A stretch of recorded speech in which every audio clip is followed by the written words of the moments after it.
को क्यों शेयर करता हूँ, क्योंकि कुछ ना कुछ आपको एक फैक्ट्स क्लियर हो कि आयुर्वेद से हम क्या क्या चीज़ें क्योर कर सकते हैं, आयुर्वेद से हम कितनी ज़्यादा हम इन सब चीज़ों से निकल सकते हैं। क्योंकि कुछ सालों पहले तक, मेरे ख्याल से जब MBBS MD डिग्री बनी भी नहीं थी, उससे पहले भी हम फर्टिलिटी का इलाज एज इन नॉर्मल हम कर रहे थे।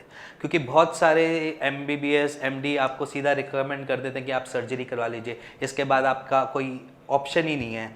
और कुछ ऐसे पेशेंट्स जिनको वेरिकोसील है, वेरिकोसील के साथ एजोस्पर्मिया है, तो उनको तो सीधा रिकमेंड कर देते हैं कि जब तक आपकी वेरिकोसील की सर्जरी नहीं होगी तब तक आप एजोस्पर्मिया से ठीक नहीं हो पाओगे। और जहाँ तक हमारे पास पेशेंट आते हैं सर्जरी के बाद के, उनमें एजोस्पर्मिया वैसे का वैसे रहता है और साथ ही साथ उनको वेरिकोसील फिर से डेवलप हो जाता है।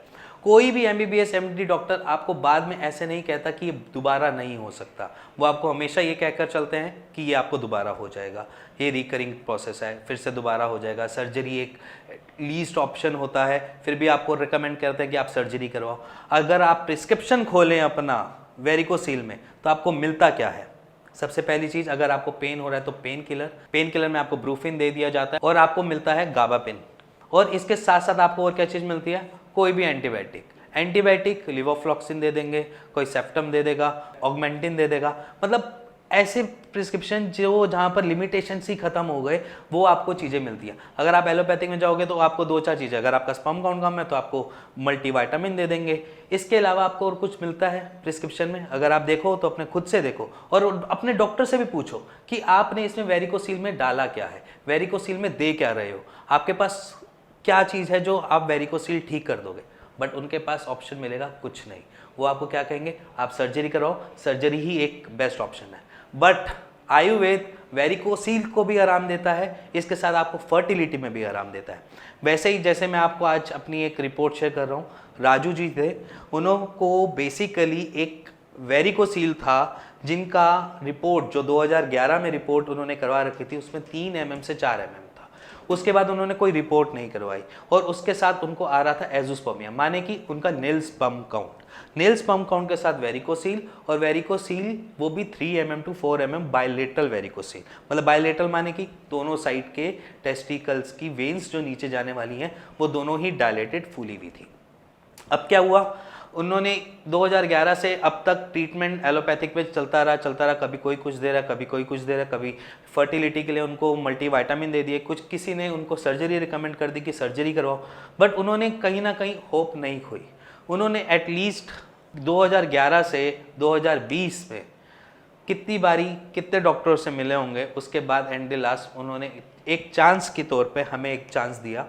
अब आज की डेट में क्या हुआ कि उनका वेरिकोसील, जो जहाँ तक हम समझते हैं, जितने भी पेशेंट्स हैं वो भी जानते होंगे कि वेरिकोसील पे अगर ध्यान नहीं दिया जाए तो वो बढ़ती है, दिक्कत और बढ़ाती है, ना कि कम करती है।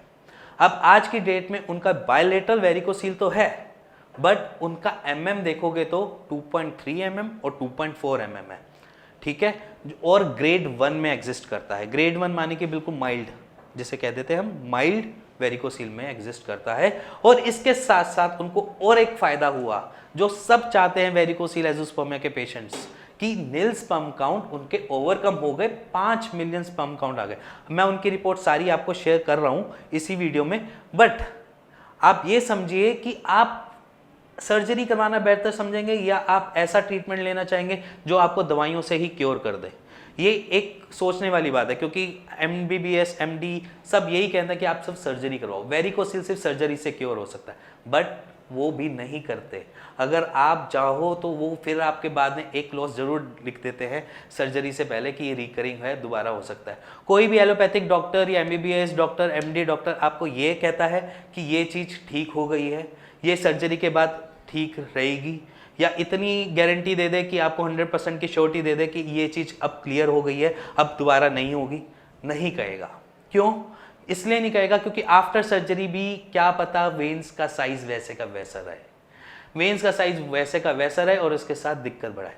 हम तो यहाँ पर आयुर्वेद से ठीक करते हैं। ऐसा कुछ नहीं है कि मैं बोलूँ कि हमारी दवाइयों में जादू है, हम दवाइयों में कुछ ऐसा डालते हैं, ऐसा कुछ नहीं करते। हम मेडिसिन आपके सिर्फ और सिर्फ रूट कॉज पे वर्क करते हैं। अगर हम एक पेशेंट में नॉर्मली चीज़ें देखें तो क्या चीज़ें मिलेंगी वेरिकोसिल में, अगर आप भी अपने अंदर झांकेंगे देखेंगे तो आपको क्या चीज़ें मिलेंगी। सबसे पहले चीज़ आपको मिलेगी, सबसे ज़्यादा जो हम देखते हैं पेशेंट्स में, वो मिलती है कॉन्स्टिपेशन, कब्ज की दिक्कत। और कब्ज की दिक्कत ही आपको बेसिक इस प्रॉब्लम में क्रिएट कर देती है, वेरिकोसिल क्रिएट कर देती है। अगर कब्ज के पेशेंट हैं आप और लंबे टाइम से कब्ज के पेशेंट हैं, या लंबे टाइम से आप कोलाइटिस के पेशेंट हैं, कोलाइटिस माने कि आपकी लीवर की फंक्शनिंग, आपकी इंटेस्टाइन की फंक्शनिंग प्रॉपर तरीके से ना होने की वजह से आपकी लेटरिन में आम आती है, या मान लीजिए सफ़ेद रंग का कुछ बलगम जैसा टपकता है, वो चीज़ अगर आपके लंबे टाइम से है तो कहीं ना कहीं आप वेरिकोसील के पेशेंट इसकी वजह से बन जाते हैं। और ये बनने के बाद हम क्या करते हैं, इसके बाद वेरिकोसील डेवलप हुआ, उसके बाद क्या हुआ, आपके स्पर्म काउंट लो है। और ज़रूरी नहीं होता हर वेरिकोसील के पेशेंट्स के स्पर्म काउंट लो मिले, क्योंकि इसकी भी पोजीशनिंग अलग अलग जगह होती है। बट डॉक्टर आपको नहीं बताएगा, MBBS MD आपको ये भी नहीं बताएगा कि कहाँ पर पोजीशनिंग खराब होने की वजह से आपकी सीमेन एनालिसिस है। बस उनका काम क्या होता है, आपको डर देना। क्या देना, फियर देना। जितना डराएगा उतना आप सर्जरी की तरफ अट्रैक्ट होंगे। जब आप डरोगे नहीं तब आप सर्जरी की तरफ जाओगे भी नहीं। और यही चीज़ हम हमेशा अपने पेशेंट्स को कहते हैं कि अगर आपको पास रिपोर्ट्स हैं तो अपने साथ एक सीमेन एनालिसिस की रिपोर्ट भी करवाएं, जिससे आपको क्लियर हो कि आपकी फर्टिलिटी पे इफेक्ट पड़ रहा है या नहीं पड़ रहा है। अगर आप इन सब चीज़ों के बारे में सोचते हैं, वेरिकोसील के बारे में दिक्कत समझ रहे हैं कि बहुत बड़ी मेजर दिक्कत है, ऐसी भी नहीं है कि आपकी लाइफ डिस्ट्रॉय कर दे, ऐसी नहीं होती। रेयर केसेस मानते हैं कि रेयर केसेस में एट्रोफिक हो जाता है, रेयर केसेस में देखते हैं कि स्पर्म काउंट एक लेवल के बाद नहीं बढ़ता, और वो तभी नहीं बढ़ता जब किसी पेशेंट ने पहले सर्जरी करवा रखी होती है। अगर हम पेशेंट्स को देखते हैं कि एक लिमिटेड उसके बाद उनके स्पर्म काउंट या मोटिलिटी डाउन हो जाते हैं। सर्जरी के बाद मोटिलिटी डाउन होने के बाद क्या मिलता है उनको, कि एक लेवल के बाद वो उठते ही नहीं है, चाहे वो जो मर्जी ले लें, दवाइयाँ ले लें, कुछ ले लें। अगर ये चीज़ अगर आपको डॉक्टर बताएगा तो शायद आप सर्जरी ना करवाओ, है ना। इसीलिए सर्जरी वो आपको बोलते हैं, आपके और अलग तरीक़ों से डरा देंगे, आपको और अलग तरीके से कि आप नपुंसक हो जाएंगे, आप फर्टाइल नहीं कर पाएंगे, आगे बच्चा करना मुश्किल हो जाएगा। इसलिए आप डर के मारे आप सर्जरी की तरफ जाते हैं। वहीं पर आप एक गलती कर बैठते हैं, और वो गलती ये होती है कि कभी ना कभी आपको ऐसी दिक्कत फेस करनी पड़ जाती है जहाँ पर आपके स्पर्म काउंट पहले तो बन रहे थे वो भी नहीं बनते। तो समझो इन सब चीज़ों को, थोड़ा जानो इन सब चीज़ों को, वेरिकोसील को पढ़ो, समझो। आपके पास स्मार्टफोन है तो गूगल करो, और गूगल करने के बाद आप रेट देखो कि सर्जरी के बाद 70% क्या एक्चुअली फैक्ट है, 60% एक्चुअली फैक्ट है कि रिकरिंग होती है या नहीं होती। आप एक बारी फैक्ट्स पे जाओ, उसके बाद अपना मन बनाओ, उसके बाद अपना ब्रेन को वर्क करने दो, उसके बाद अपने दिल को समझाओ। अगर आपको मेरी बातें सही लग रही हैं तो प्लीज़ आप कुछ मत कीजिए, मुझसे सिर्फ थोड़ी सी सजेशन ले लीजिए या सलाह ले लीजिए, ठीक है। और नीचे दिए हुए नंबर पर आप सिर्फ और सिर्फ अपनी रिपोर्ट्स भेज सकते हैं। रिपोर्ट्स के साथ साथ अपने कॉल कर सकते हैं नीचे वाले दिए हुए नंबर पर, और कॉल करके हमें बता सकते हैं कि अगर आप वेरिकोसील से परेशान हैं तो उसका एक्चुअल राइट ट्रीटमेंट होना क्या चाहिए।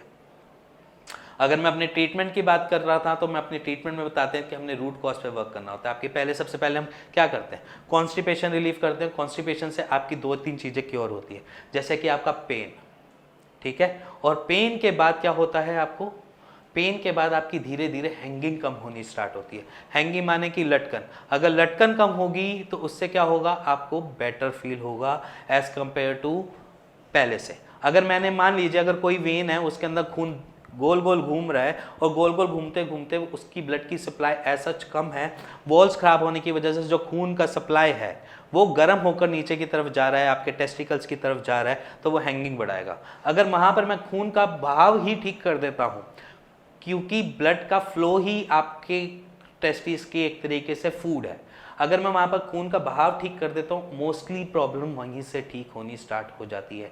आपके सीमेन एनालिसिस की रिपोर्ट हमेशा सही आएगी, और इसके साथ साथ आपकी जो वेरिकोसील है उसमें आराम मिलेगा, आपको दर्द नहीं होगा। दर्द के साथ साथ आपको जो दिक्कतें हैंगिंग की हैं वो भी धीरे धीरे करके रिड्यूस होने लग जाती है। सो अगर आपके माइंड में डाउट है, सोच रहे हो कि मैं सर्जरी करवाऊँ या क्या करूँ क्या ना करूँ, तो आप एक सलाह हमसे ले सकते हैं। नीचे दिए हुए नंबर पर आप मेरी टीम से बात कर सकते हैं और मेरी टीम को आप अपनी रिपोर्ट शेयर भी कर सकते हैं। और अगर आपको मिलना है मुझसे तो आप मेरे क्लिनिक भी आ सकते हैं, मेरे से आप बात कर सकते हैं, मुझसे गाइडेंस ले सकते हैं। और अगर आपको ये वीडियो पसंद आई हो, अगर आयुर्वेद की थोड़ी वैल्यू समझ पाए हो तो please like share bell icon दबा दीजिएगा। Thank you and thank you very much.